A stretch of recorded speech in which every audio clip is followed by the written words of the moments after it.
সাহাবীরা নবীরে প্রশ্ন করলেন, হুজুর আল্লাহ কি কাছে যে আল্লাহরে চুপে ডাকবো, নাকি আল্লাহ দূরে যে জোরে জোরে ডাকবো? আল্লাহর কাছে সাহাবায়ে কেরাম নবীর কাছে জানতে চাইলেন, ও নবী, আমাদের রব কি কাছে যে আল্লাহকে আস্তে ডাকবো, আমাদের রব কি দূরে নাকি আল্লাহকে জোরে জোরে ডাকবো? এই কথার জবাব দিয়ে সূরা বাকারার 186 নম্বর আয়াত আল্লাহ নাজিল করে দিলেন। আল্লাহ বলেন, وَإِذَا سَأَلَكَ عِبَادِي عَنِّي فَإِنِّي قَرِيبٌ। আপনাকে যখন আমার বান্দারা আমার ব্যাপারে জিজ্ঞাসা করে, আপনি তখন বলবেন ফাইন্নী করিব, আমি কাছে, আমি নিকটে। আপনাকে যখন আমার বান্দারা আমার সম্পর্কে জিজ্ঞাসা করে, আপনি বলবেন ফাইন্নী করিব, আমি কাছে, আমি নিকটে। তাহলে সাহাবায়ে কেরাম জিজ্ঞাসা করলেন, আল্লাহ কি আমাদের কাছে যে আল্লাহকে আস্তে ডাকবো, নাকি আল্লাহ আমাদের থেকে দূরে যে তাকে জোরে ডাকবো? তখন আল্লাহ আয়াত নাজিল করে বললেন, আমার বান্দারা আপনাকে আমার ব্যাপারে জিজ্ঞাসা করে, আপনি বলে দেন ফাইন্নী করিব, আমি আল্লাহ কাছে। উজিবু দাওয়াতাদ দাঈ ইযা দাআন।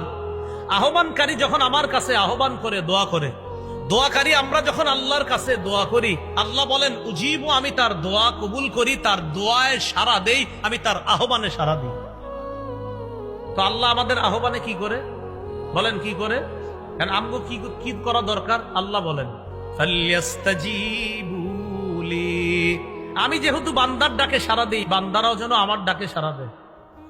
উজিবু দাওয়াতাদ দাঈ ইযা দাআন, বান্দা যখন আমাকে ডাকে আমি তার ডাকে সাড়া দেই। ফালইস্তাজিবু লি, অতএব তারাও যেন আমার ডাকে সাড়া দেয়। ওয়ালিউমিনু বি, তারা যেন আমার প্রতি বিশ্বাস স্থাপন করে।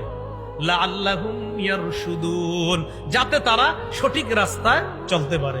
সহিহ মুসলিমের বর্ণনা, ক্বালা রাসূলুল্লাহ সাল্লাল্লাহু আলাইহি ওয়াসাল্লাম ইরবাউ আলা আনফুসিকুম। রাসূলুল্লাহ সাল্লাল্লাহু আলাইহি সাল্লাম বলেন, হে মানুষ, নিজেদের প্রতি তোমরা সদয় হও। ফাইন্নাকুম লাইসা তাদউনা আসাম্মা ওয়ালা গায়িবা, তোমরা এমন রবকে ডাকো না যেই রব বধির, যেই রব অনুপস্থিত, এমন রবকে তোমরা ডাকো না। তাহলে কেমন রবকে তোমরা ডাকো?